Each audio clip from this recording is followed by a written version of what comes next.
Hello guys, welcome back to my channel SB blog. তোমরা সবাই কেমন আছো? আশা করি খুব খুব খুব ভালো আছো। এই যে জামাই ষষ্ঠীর পরের দিন চলে এসেছি হচ্ছে বাড়ি ফেরার পালা।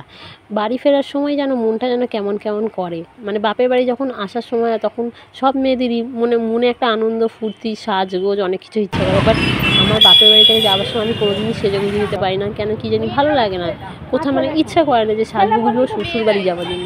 কিন্তু বাপের বাড়ি আসার সময় সাজগোজ, আগের দিন রাত দিয়ে কাপড় গোছানো, হেন গোছানো তেন গোছানো সব কিছু। চলো বাড়ি ফিরবো, কিন্তু বাড়ি ফেরার আগে আসলে এসেছি আগে একটু মেলা ঘুরতে। আগের দিনই মেলা ঘুরতে যাওয়ার কথা ছিল, কিন্তু আগের দিনের ব্লগে দেখলে আমরা গড়িয়াহাট গেছিলাম। একটু ওখান থেকে আসতে রাত হয়ে গেছিলো বলে মানে মেলা যেতে পারিনি, বৃষ্টি নেমে গেছিলো তার মধ্যে।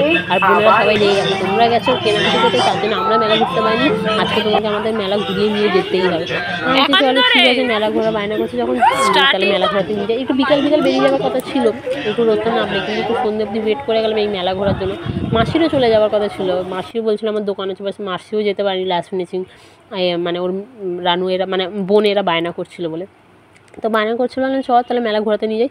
তো মেলা ঘোরাতে এসেছি, কিন্তু এখানে এই নাগরদোলাটা দেখলে কেন কি জানি আমার দম ওখানেই শুকিয়ে যায়। আর তার মধ্যে আমার ছেলে এখানে দোলনায় উঠেছে, ওর তো কোনো ভয় ডর নেই।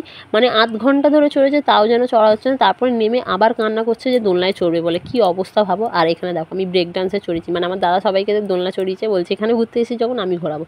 আর ব্রেক ডান্সে ওঠার পর এত অবস্থা খারাপ, মানে মাথা ঘুরছে, বমি পাচ্ছে, শরীরটা এত খারাপ করছে, পেট ব্যথা হচ্ছে, মানে কী যে হচ্ছে, আমি যে কীভাবে বাড়ি ফিরেছি তারপরে আমিই জানি একমাত্র।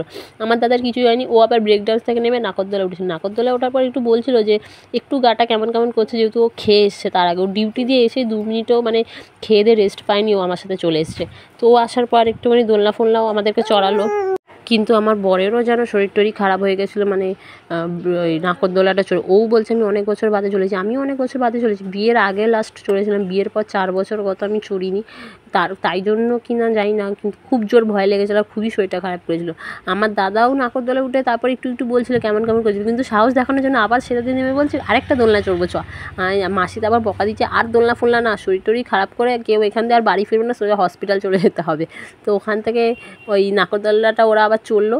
ও, আমার হাজব্যান্ড, 2 বোন, একমাত্র আমার 2টো বোনই ছিল যে ফিটফাট ছিল, বলছিল কোনো কষ্ট হচ্ছে না। বাকি আমারও হয়েছে, আমার দাদার কম সম হয়েছে বলছিল না, বাট আমার হাজব্যান্ড তো ওখানেই বমি করে ফেলেছিল। মানে যে কী অবস্থা, আর কী অবস্থায় যে মেলা ঘুরতে গেছি কী বলবো, মানে কোনো সাজ নেই, গোজ নেই, কিছু নেই।